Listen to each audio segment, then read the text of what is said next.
Good morning, good morning, students. Today's topic is chemical injuries. Injuries is a very important topic from clinical point of view, as it leads to very severe ocular damage if not treated in time.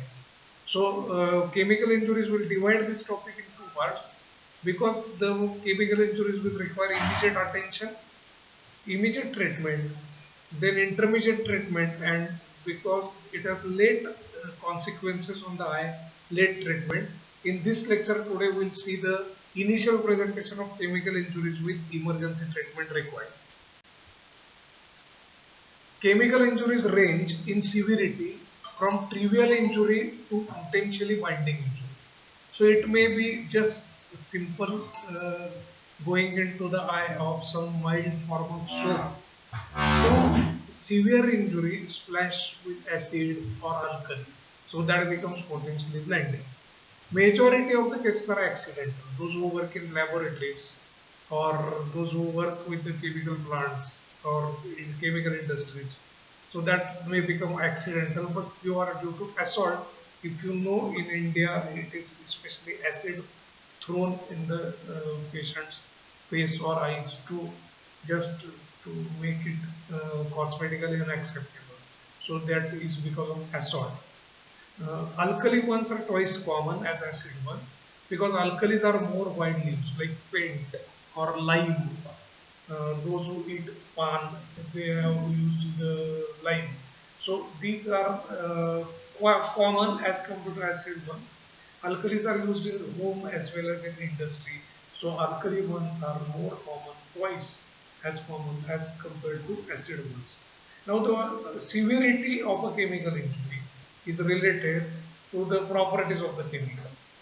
So its pH, whether it is alkaline or acidic.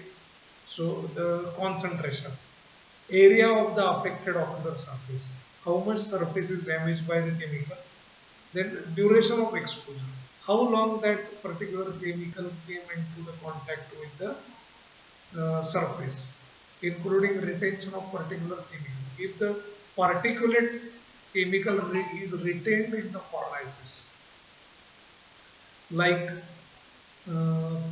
particles of a lime, if they are retained, they may go on producing the damage. So particulate matter remaining on the globe, that also causes the damage severity. Whether the chemical is retained under the upper lid, cornices. So these things also decide the severity of the chemical injury. And then related effects are collateral effects like thermal damage associated with the chemical damage. So these things decide the severity of the chemical injury.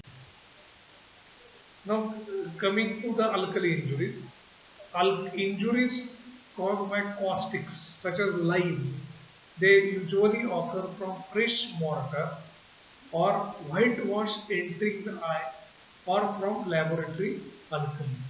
These are the examples of alkali injuries. Now, pathophysiology of alkali injuries. Alkalis are lipophilic by nature. They saponify the fatty acids of the cell membranes. There occurs saponification of the fatty acids which are present in the cell membranes. Now they destroy collagen and proteoglycans in the stroma. You know, both sclera and cornea are having collagen. So these alkalis destroy the collagen and proteoglycans which is there in the stroma. So there is no barrier created in this process for further penetration. So alkalis will go on penetrating deeply than acids because there is no barrier created. The barrier creation occurs in acids where so acids are relatively less potent as far as penetration is concerned. So acid burn is compared to be milder than alkali burns.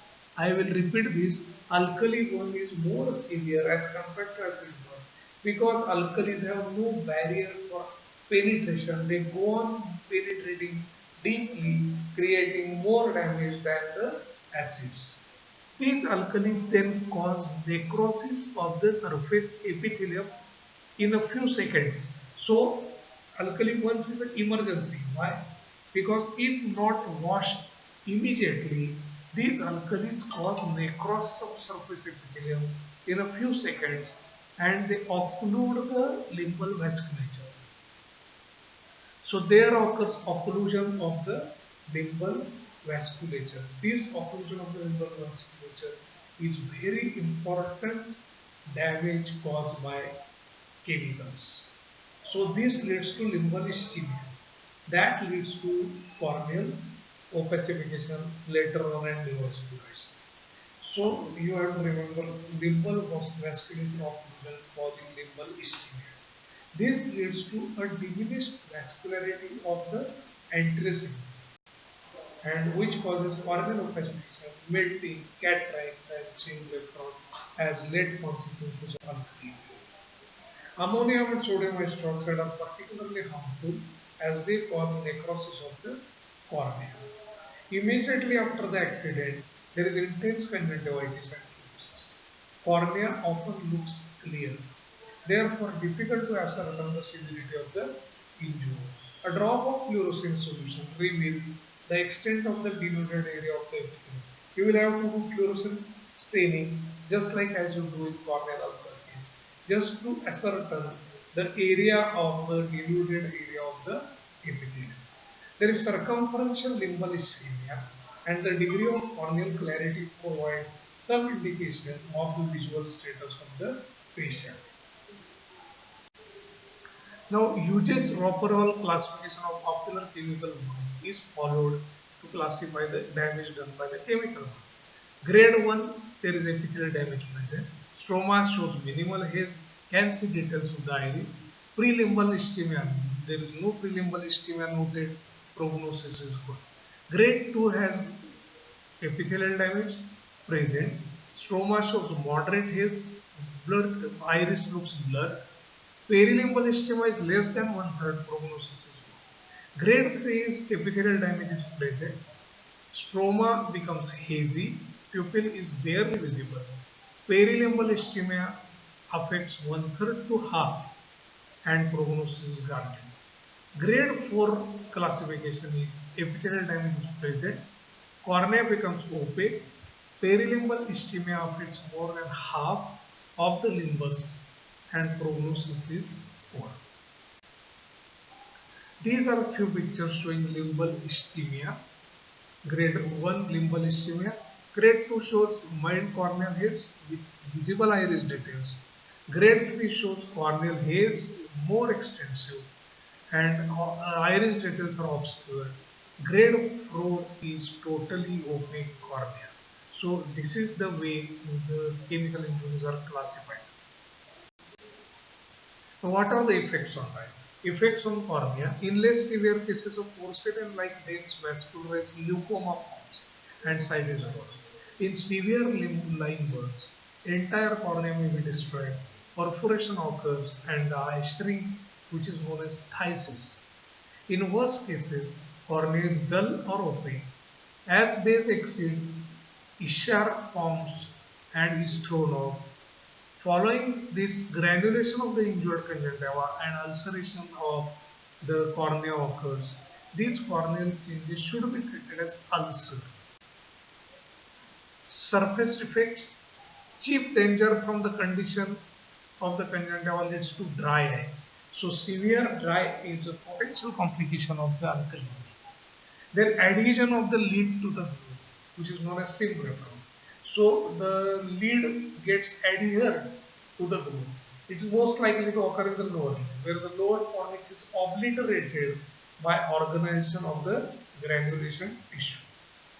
Symblepharon produced impedes the movement of the glue and may even interfere with its nutrition.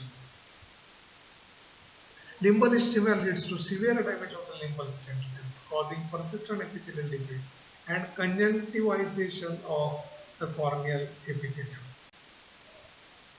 Acids, hydrochloric, sulfuric are common. They denature and precipitate proteins. So there occurs coagulation of the surface layers, and this coagulum which is formed acts as barrier for further penetration. So acids do not penetrate inside deeply. That way they are mild damaging than as compared to alkalis. Acids can also produce limbal ischemia. Symblepron and shortening of the formations occur as raw surface is healed. The undersurface of the lid, conjunctiva and lining undersurface of the lid, and the conjunctiva lining the globe. If there is bare area, raw area present on both, there occurs adhesions and symblepron formation because of the acid injury. So the treatment is divided as emergency, then intermediate and lethal. Emergency treatment includes chemical burn is the only injury that requires emergency treatment without formal clinical assessment. Copious irrigation is crucial to minimize duration of contact with the chemical. So what is achieved by irrigation? The duration of contact of the chemical with the globe is minimized, and the normalize the pH in the conjunctival sac as soon as possible. One will have to bring the pH of the conjunctival sac to neutrality as early as possible. Speed and efficacy of the irrigation is the most important. The without lapsing much time, irrigation has to be started, and it has to be copious irrigation. Topical anesthetic should be instilled prior to irrigation. Lead speculum is used. So topical puts topical anesthetic. Leads use speculum and start immediately irrigating the formations. If no formal solution like saline is available, tap water can be used if necessary, but the principle is bring the pH of the fornix or the conjunctiva to neutrality as early as possible. A sterile balance buffered solution, such as normal saline or linger lactate, should be used to irrigate the eye for 15 to 30 minutes or until the pH comes to the neutralization. Double immersion of the upper lid is important. Performed so that any retained particulate matter trapped in the formations is identified and removed. Debridement of the necrotic areas of the corneal epithelium performed at the slit lamp to promote re-epithelialization and remove the associated chemical residue. Admission to the hospital usually required for severe injuries, grade 4 plus minus 3, in order to ensure adequate eye drop installation in the anesthetist. Prognosis should be guarded, care being taken to impress upon the patient the gravity of the injury and the necessity of the supervision.